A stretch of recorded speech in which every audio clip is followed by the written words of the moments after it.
മൂത്തേടം പഞ്ചായത്തിലെ പായമ്പാടം 7ാം വാർഡിൽ നടന്ന ഉപതിരഞ്ഞെടുപ്പിൽ UDF സ്ഥാനാർത്ഥി കൊരമ്പയിൽ സുബൈദ 224 വോട്ടിന്റെ ഭൂരിപക്ഷത്തിൽ വിജയിച്ചു. LDF സ്ഥാനാർത്ഥി സബീനയും NDA സ്ഥാനാർത്ഥിയായി T അനിതയും മത്സരരംഗത്ത് ഉണ്ടായിരുന്നു. ത്രികോണ മത്സരത്തിനിടയിലും തുടക്കം മുതൽ ലീഡ് നിലനിർത്തിയ UDF സ്ഥാനാർത്ഥിയാണ് വ്യക്തമായ വിജയം സ്വന്തമാക്കിയത്.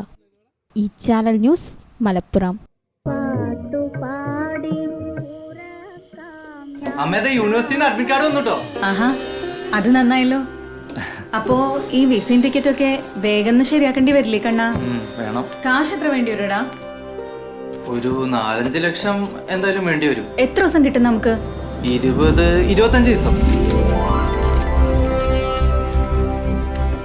അമ്മ ഞാനെന്താ മറുപടി അയക്കണ്ടേ? നീ ഓക്കെ പറഞ്ഞു.